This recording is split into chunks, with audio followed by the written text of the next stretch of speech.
Welcome to History Uncharted, where we dive into the hidden depths of the past. Picture this: Italy, 1548. A lavish banquet unfolds inside a grand Roman villa. Noblemen and scholars gather beneath flickering candlelight, surrounded by marble columns and rich tapestries. A servant approaches the table, carrying something strange, gleaming red, bulbous, unlike any fruit they've seen before.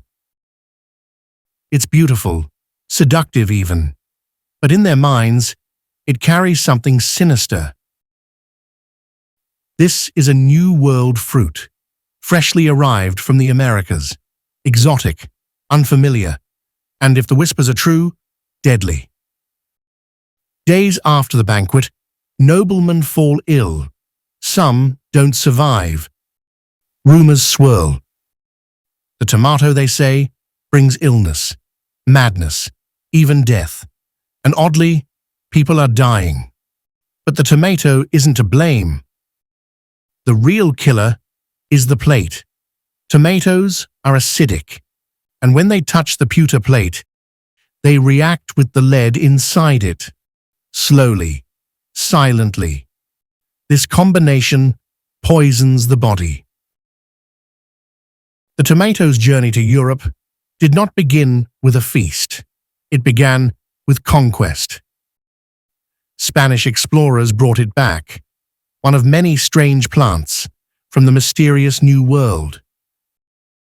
At first, it was a curiosity, grown in botanical gardens, studied by apothecaries, admired but never truly trusted. Then came suspicion. This fruit was unfamiliar. Its look unsettling. It resembled something dangerous, plants from the nightshade family, toxic, hallucinogenic, and deadly.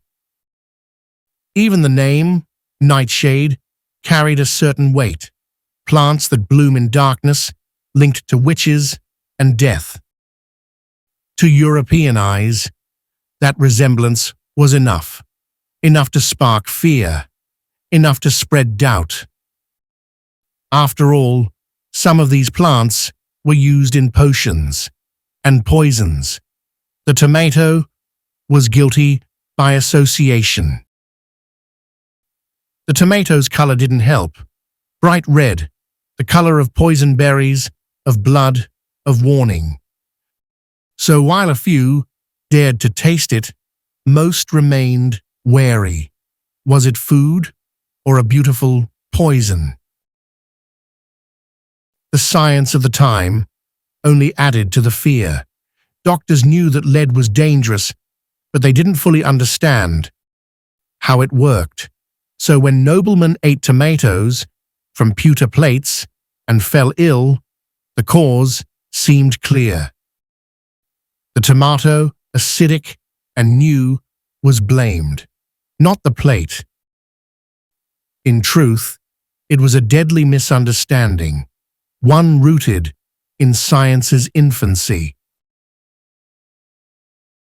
But if the tomato was truly deadly, why didn't the poor die from eating it? The answer lay not in the tomato, but in the tableware. Unlike the wealthy, poor households used bowls made of wood or clay.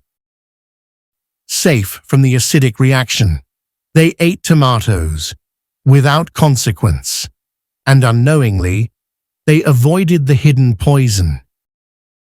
It was a cruel irony. Wealth brought sickness. Poverty brought protection.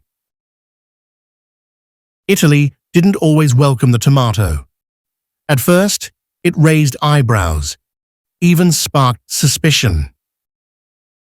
But unlike the rest of Europe, the fear didn't last long.